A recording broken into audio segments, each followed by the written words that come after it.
शिक्षण, बेरोजगारी, महागाई अशा अनेक प्रश्नांना कंटाळून एका मुलाने या देशातील सर्वात शक्तिशाली पुस्तक वाचायचं ठरवलं. हे पुस्तक लिहिणाऱ्याला प्रचंड कष्ट करावे लागले होते. तुम्ही काही काळजी करू नका.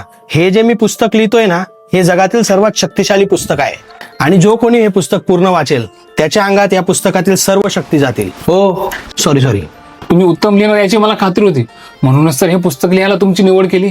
फक्त मी जेवढे सांगेल तेवढे बदल करा म्हणजे झाला.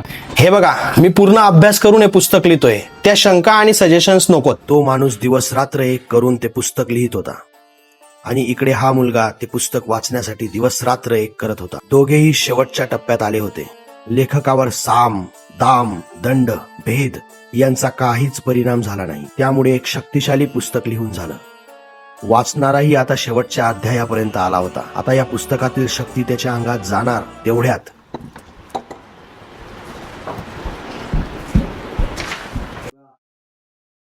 भावा, रेट ठरलाय. प्रत्येक मतदानामागे 5,000 रुपये आणि साहेबांनी तुझी निवड शाखा प्रमुख म्हणून केली आहे. साहेबांनी बोलवलंय, चल.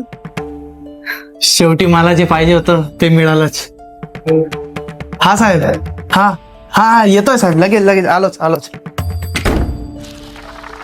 पाहिलं ना आंबेडकर? हो, पाहतोच आहे. क्रांती सूर्य तू, शिल्पकार तू, भारताचा बोधिसत्व मूक नायका.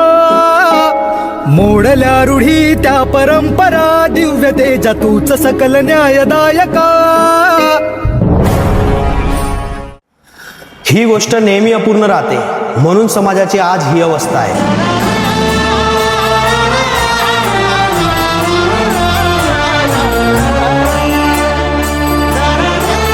जगातील सर्वात शक्तिशाली पुस्तक लिहिणाऱ्या महामानवाला त्रिवार वंदन.